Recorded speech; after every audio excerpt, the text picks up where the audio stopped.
السلام علیکم ورحمۃ اللہ وبرکاتہ۔ امید کرتا ہوں تمام آپ خیریت سے ہوں گے۔ آج ہم بات کرنے جا رہے ہیں سیاست اور اسلام پہ۔ سیاست عربی زبان کا لفظ ہے اور اس کا مادہ سین واو سین ہے۔ معجم الغنی میں سیاست البلاد سے مراد یعنی سیاست شہروں کے داخلی اور خارجی امور کی دیکھ بھال اور ان امور کو بحسن خوبی سر انجام دینے کو کہتے ہیں۔ اللہ تعالیٰ نے اپنے حبیب حضرت محمد مصطفیٰ صلی اللہ تعالیٰ علیہ وسلم کے قلب اطہر پر جو کلام اتارا وہ ہر چیز کا روشن بیان ہے۔ انسان کی نجی، معاشی، معاشرتی، عائلی، تعلیمی اور تربیتی ہر طرح کی رہنمائی اس پاک کلام یعنی قرآن پاک میں موجود ہے۔ جب ہر طرح کے مسائل کا واضح حل کلام الہی میں موجود ہے تو پھر یہ کیسے ممکن تھا کہ حکومت کا نظام چلانے کے اصول قرآن مجید میں مذکور نہ ہوتے؟ علامہ اقبال علیہ الرحمہ نے تو قرآن کریم کو آئین حکومت قرار دیا۔ علامہ اقبال رحمۃ اللہ تعالیٰ علیہ اپنی کتاب رموز بے خودی میں لکھتے ہیں کہ در شبستان ہرا خلوت گزید قوم و آئین و حکومت آفرید۔ علامہ اقبال کے اس فارسی شعر کی وضاحت خواجہ الطاف حسین حالی کے اس شعر سے بخوبی ہو جاتی ہے جو انہوں نے اپنی مستس میں لکھا: اتر کر ہرا سے سوئے قوم آیا اور ایک نسخہ کیمیا ساتھ لایا۔ یہ نسخہ کیمیا در حقیقت قرآن ہے جس میں ہر معاملے، ہر شعبہ زندگی کے لیے بہترین رہنمائی موجود ہے۔ یہاں تک کہ سلطنت چلانے کے رہنما اصول ہیں، یا یوں کہیں کہ ملک کے داخلی و خارجی امور کو بحسن خوبی سر انجام دینے کی تعلیمات بھی موجود ہیں۔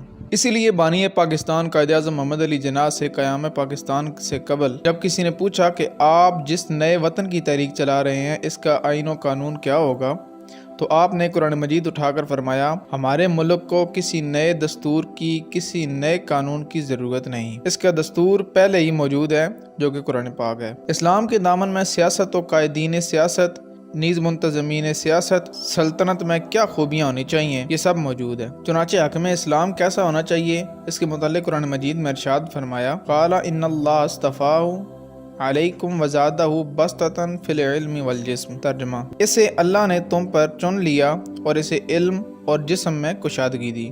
اس آیت کی تفسیر بیان کرتے ہوئے مفتی احمد یار خان نعیمی علیہ الرحمہ فرماتے ہیں: آج کل حکومت کا مدار صرف مال اور کثرت رائے پر ہے اور یہ غلط ہے۔ سلطنت نسب اور مال پر نہیں ہونی چاہیے بلکہ علم اور شجاعت و بہادری پر ہونی چاہیے۔ کس قدر واضح تعلیمات موجود ہیں مگر تف ہے ان لوگوں کی سوچ پر جو کہتے ہیں کہ اسلام کے پاس ملک کا نظام چلانے کے لیے تعلیمات ہی نہیں ہیں۔ اگر اسلامی حکومت آ جائے تو ملک کیسے چلے گا وغیرہ وغیرہ اعتراض کرتے ہیں۔ در حقیقت یہ لوگ مغرب کی روشنیوں اور چکا چوند سے اتنے مرعوب ہو گئے ہیں کہ بجائے قرآن میں غور و فکر کرنے کے مغرب کے ذہنی غلام بن گئے۔ در حقیقت یہ سب مغرب کی تعلیمات اور اس زہر کا اثر تھا جو مغرب نے ان لوگوں کے ذہنوں میں آہستہ آہستہ داخل کیا تھا۔ مغربی تمدن میں دین کو جامعیت حاصل نہیں ہے۔ مغربی دانشور دین کو محدود کر کے پیش کرتے ہیں اور یہ تصور دینے کی کوشش کی جاتی ہے کہ گویا دین کے اندر انسان کا فقط خدا سے رابطہ ہونا چاہیے، لہذا سیاسی، اجتماعی، بین الاقوامی